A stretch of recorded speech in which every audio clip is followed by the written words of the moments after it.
حد قبل كده قالك انتي محسودة، انتي معمول لك عمل، انتي انا يا لهوي، ده انا عارفه من الهوا المعدي مش بتتحسدي. محسوده، انا نجمي خفيف بشكل مش معقول. حد بقى قالها لك قبل كده؟ في واحده قالتها لي، كانت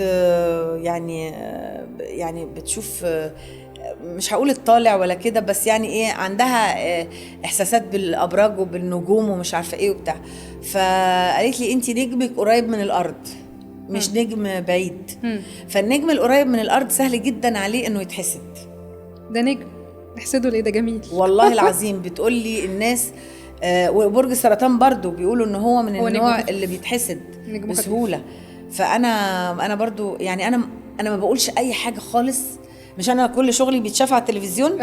انا بستنى لما يتشاف. ما تقوليش حاجه قبل، ولا اقول ان انا مضيت، ولا اقول ان انا مثلا بنعمل بروفا، ولا اقول اي حاجه، ولا واحد يعني لغايه نص التصوير على بال ما حد يبتدي يعرف على حد، عشان خاطر ايه يعني اتفادى الموضوع ده. طيب مين قالك قبل كده معمول لك عمل؟ في ناس قالت لي بس مش يعني مش قريبين. حد زمان كده، هو واحد برضو. في ناس بيبقى عندها حاسه زي ما بيقولوا سادسه بقى سبعه ما اعرفش، فبيقروا الشخصيه اللي قدامهم. فبرضو في ناس وانا صغيره قالت لي انه انت يعني في العين عليكي ومش عارفه كتير وحاجات بالشكل ده. ما خفتيش لما اتقالك كده؟ هعمل ايه يعني؟ حتى لو في حد هيعمل ايه، الحامي ربنا بقى. يعني ايه، كان في ناس عماله تقول لي ايه ومش عارفه في مدفون لك اعمال فين في البحر، ومش عارفه مدفونه في البحر. والله العظيم قالوا لي كده. بس انتي ما هروح فين في البحر انا دلوقتي؟ دور عليها فين في البحر انا.